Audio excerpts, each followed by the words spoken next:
8h18, a gente vai seguir nesse assunto, claro, porque, como eu disse, os Estados Unidos abriram uma investigação em relação aqui ao Brasil. O escritório do representante de comércio dos Estados Unidos iniciou essa investigação comercial contra o Brasil com base na seção 301, que eu já explico direitinho o que é essa seção 301. A medida foi anunciada nesta terça-feira, menos de uma semana após o presidente norte-americano Donald Trump taxar os produtos brasileiros em 50% lá nas exportações.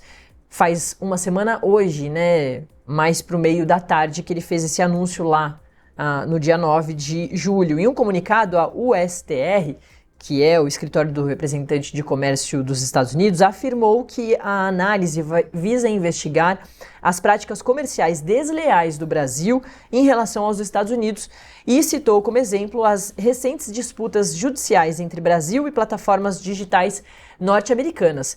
Dentro aqui dessa investigação entra desmatamento da Amazônia e essa questão das plataformas digitais como um possível ali, uma possível censura, né, das falas, enfim, das manifestações.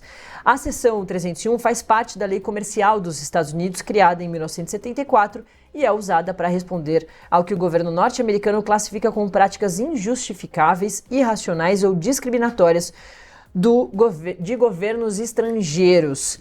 Para a gente continuar falando sobre isso, a gente vai agora para os Estados Unidos conversar com Fernando Hessel, que é observador da Casa Branca e está lá pertinho de Trump, em Washington, e vai continuar nos ajudando a entender. A minha produção me avisa que ele está em Miami, não está em Washington. Está pertinho de Trump por estar nos Estados Unidos, já é bem mais próximo do que a gente. Hessel, muito bom dia. Bom dia ainda para vocês, né? Bom dia, Natália.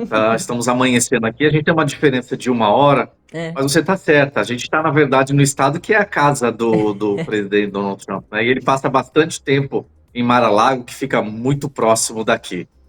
Exatamente.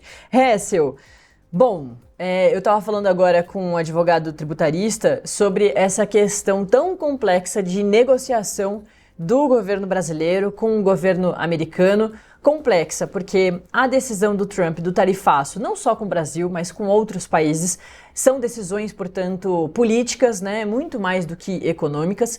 O governo brasileiro, num primeiro momento, responde ali de forma política, pela soberania nacional, dizendo que o Brasil não vai ser tutelado pelos Estados Unidos ou por nenhum outro país, mas começa a fazer reuniões com o mercado, né, com empresários e também com os ministérios que vão ser muito atingidos por esse tarifaço, como o da agricultura, café, suco de laranja, a carne bovina, né? O Ministério também tem a pecuária ali junto, como o Ministério da Fazenda e os setores aí, o governo vem conversando com empresários desses setores que vão ser muito envolvidos, chega até a aeronaves, né? A produção de aeronaves.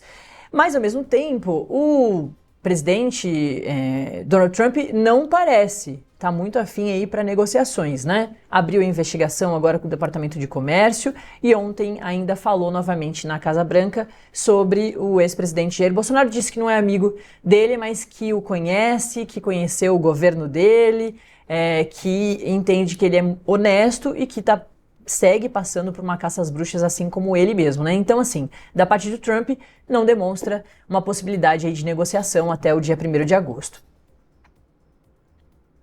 Até porque o presidente Donald Trump ele cumpre um papel apenas político, né, nesse momento, né? As decisões mesmo efetivas, né, o estudo da aplicação dessas tarifas, ela vem realmente de um corpo técnico, claro que tem uma pitada política, mas quem vai realmente definir essas questões da operação e em colocar prática todas essas tarifas vai ser realmente o Departamento de Comércio, outras do americano que estão correlacionadas a isso, inclusive o Departamento do Tesouro americano e por aí vai. Agora, o único problema, Natália, é a politização disso tudo, né? Então, é isso que acaba atrapalhando nesse momento qualquer tipo de discussão, até porque o estabelecimento de tarifas, né, estabelecer políticas tarifárias com outros países, ela nunca passou por esse tipo de nível de discussão. Ela já é complexa, né? Então, quando você forma uma comissão para poder estabelecer uma investigação ao Brasil de possíveis irregularidades, vamos assim dizer, da aplicação do Brasil, das tarifas contrárias do Brasil com os Estados Unidos, fica bastante complexo, e ali a gente vê um pacote de coisas que não tem muita relação, né? Até mesmo pela ideologia partidária dos republicanos, você vê ali questão de desmatamento, você vê o problema, por exemplo, dos Estados Unidos, não está ali junto com o Acordo de Paris. Então, tem coisas que não fazem muito sentido para os Estados Unidos colocar uma pauta de desmatamento, de meio ambiente, sendo que não é tradição dos Estados Unidos, e principalmente dos republicanos, nessa questão. Então, isso precisa ser discutido. Agora, é importante a gente colocar aqui, para quem está assistindo Metrópolis, Natália, que a gente tem 3 cenários de taxação, vamos assim dizer, né, dessa guerra tarifária. A gente tem, primeiro, a carta do presidente Donald Trump, a gente sabe que ela é extremamente política, até aquela primeira parte é muito diferente da segunda parte da carta, isso foi muito explorado pela mídia brasileira, e nós levantamos isso aqui logo no início, né, porque a característica dos textos são bem diferentes, né, há um padrão nas cartas que o presidente Donald Trump enviou para outros países que não seguem a mesma datilografia, vamos assim dizer, da carta brasileira. Então, a gente tem uma carta de 50% com base política, da justificativa, aquilo que está escrito, ninguém está colocando nem tirando nada daquela carta. Depois, a gente vem quase que caminhando junto desse estabelecimento dessa investigação ao Brasil, a gente tem um projeto dentro do Congresso americano que prevê, na verdade, o foco é a Rússia, né? E ali prevê a tarifação de 500%, não de 100%, como estão falando. Inclusive, ontem, o presidente, o secretário-geral da OTAN, ele disse que o Brasil e mais outros países podem responder por 100%, né? Podem ser impactados com 100% por vender combustível para o petróleo para a Rússia. Então, existe esse projeto de 500 e não 100. Talvez ali o secretário-geral da OTAN estivesse um pouco desinformado. E esse projeto vai ser votado dentro de 2 semanas.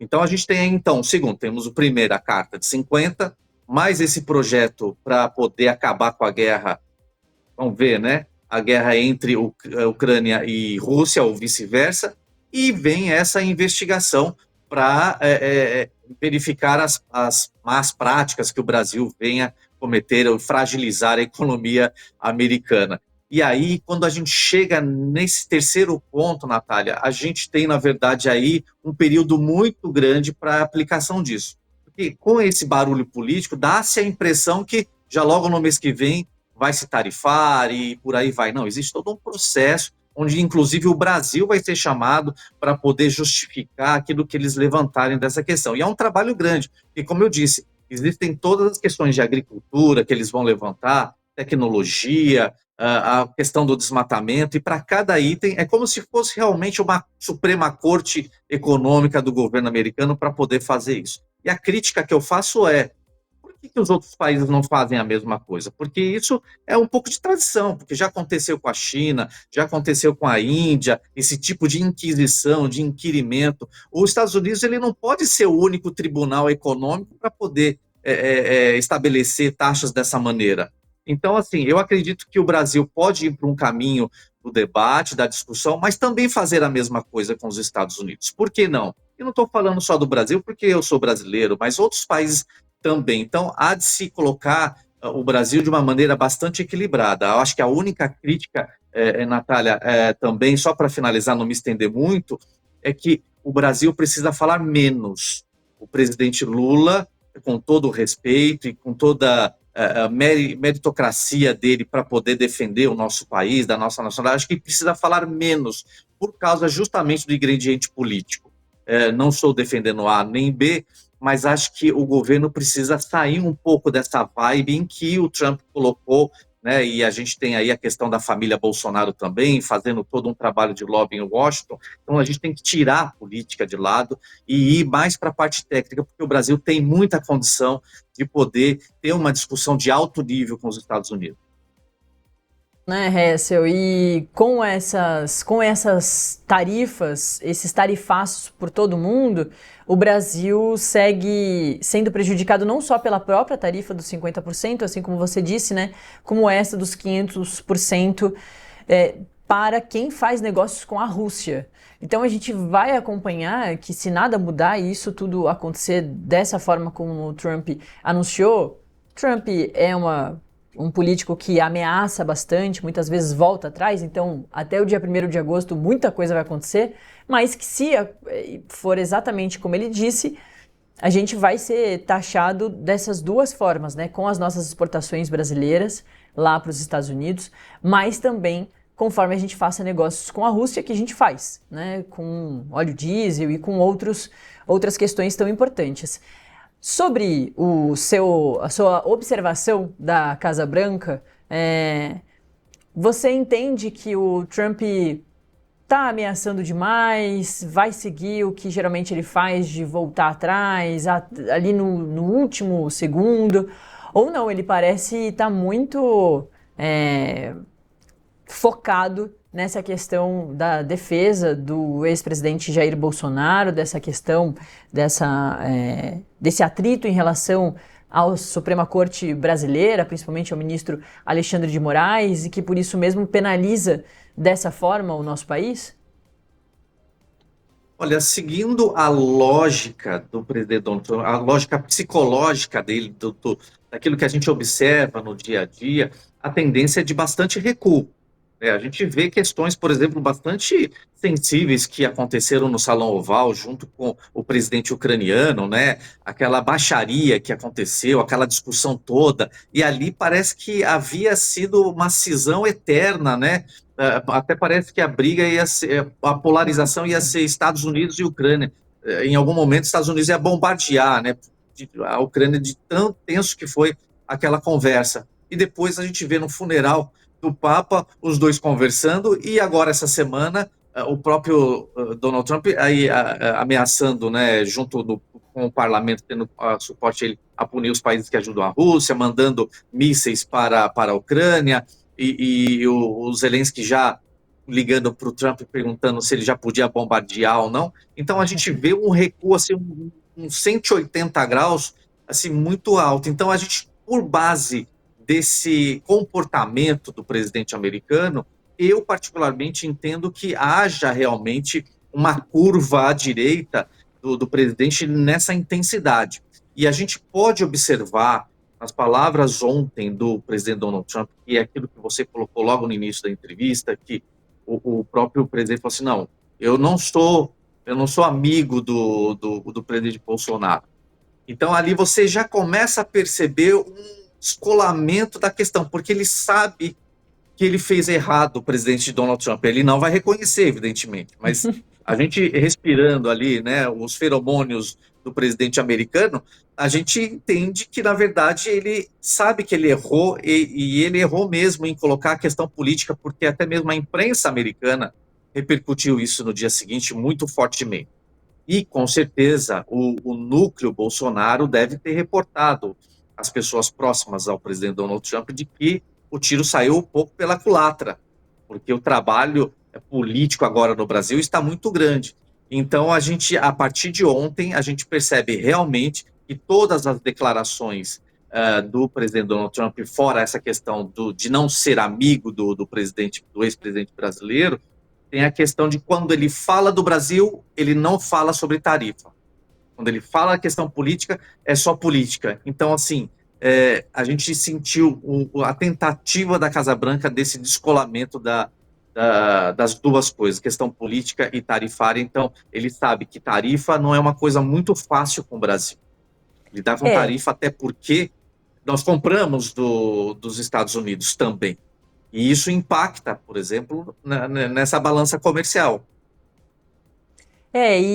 Isso é muito curioso em relação aos Estados Unidos, né? Porque são duas personalidades diferentes. É a personalidade Donald Trump, na sua rede social, a Truth Social, que desde que brigou com Elon Musk não usa o X, dono do X, né, o Elon Musk, aí vai lá e fala, no primeiro momento, aí faz isso, divulga a carta, que do começo até a metade fala sobre o ex-presidente Jair Bolsonaro.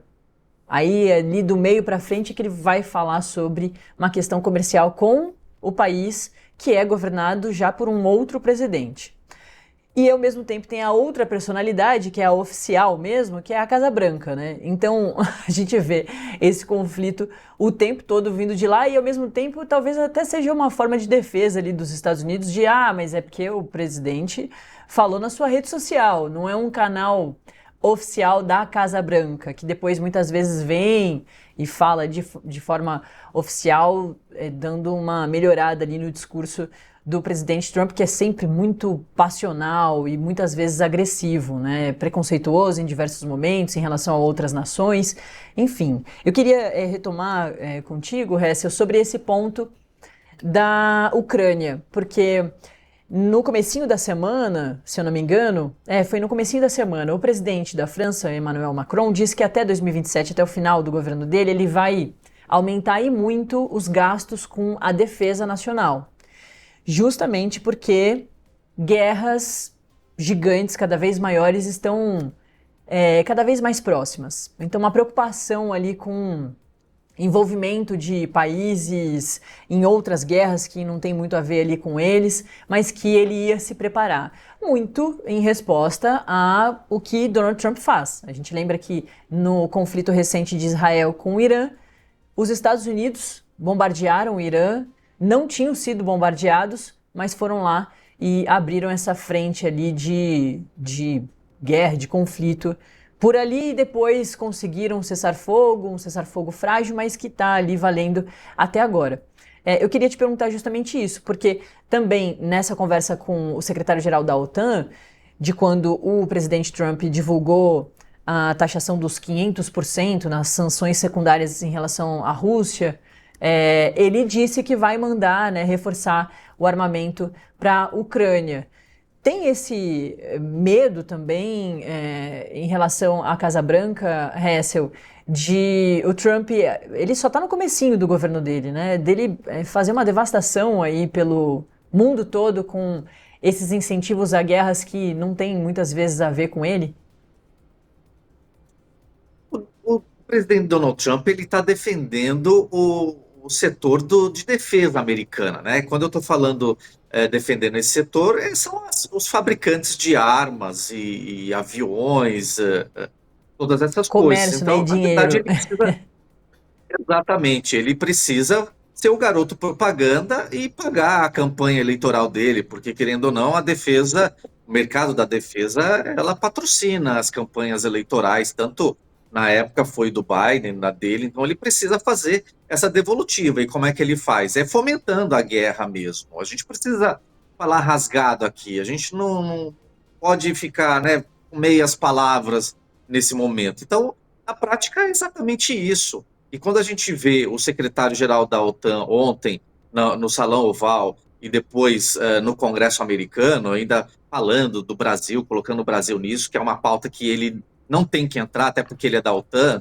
e não tem nada por que envolver Brasil, questão tarifária, o, e a gente pôde perceber realmente que o presidente Donald Trump pegou ele como sendo o cara que o diretor comercial pastinha que vai fazer essa venda dos países da OTAN.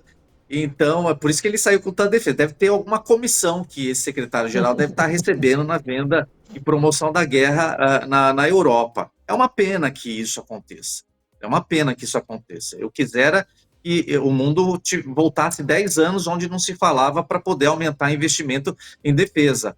Eu adoraria ouvir falar aumento de infraestrutura, de investimento na educação dos países. Isso melhoraria muito a questão. Mas o mundo não funciona dessa maneira e a gente tem que jogar como está posto o tabuleiro. Então, o próprio Donald Trump falou, né, quando ele assumiu em janeiro, dia 20 de janeiro, lembro muito bem, falou assim, não, agora a Europa vai ter que pagar suas contas com a guerra. Inclusive, eu quero lá as minas de pedras preciosas e raras da Ucrânia. Então, vocês vão ter que pagar a conta. Eu vou parar de investir dinheiro. Eu acho até certo, porque tem muito problema aqui dentro dos Estados Unidos que precisa de dinheiro e precisa resolver isso, principalmente população de rua, essas coisas mais básicas para o americano viver melhor. Mas fomentar a guerra, eu acho que aí é um grande erro, a gente entra num buraco tremendo. E aí a gente vê que realmente as relações não são em pró à população, à sociedade, em sim é a questão mais econômica que pesa nesse momento para esse tipo de governo. Presidente tradicionalista, querendo acompanhar a história dos Estados Unidos, que foi muito feita, né? Se tornou essa potência justamente por fomentar guerras e mandar armamento para vários países. Hessel, muito obrigada, viu? Olha, eu que agradeço, estou à disposição. A gente sabe que é um assunto bastante complexo, é difícil de até a gente traduzir isso. Mas a palavra final e rapidinho que eu queria deixar Sim, aqui por com favor. você é que o Brasil ele tem uma importância nas relações bilaterais entre Estados Unidos e Brasil. Acho que o Brasil ele não precisa se acovardar, deve falar menos. E até lembrando aqui, nós tivemos problemas com a carne brasileira que era embargada na época do governo Dilma. Eu lembro muito bem que ela veio a Washington conversar com o presidente Obama, porque até então eles compravam, os Estados Unidos só comprava enlatados de carne do Brasil, e a justificativa era, olha, era Obama, hein? Era democratas. E aí o Obama falou assim, não, não, não, porque vocês têm problemas sanitários, e o Brasil já vendia para a Europa, um dos mercados mais restritos para isso.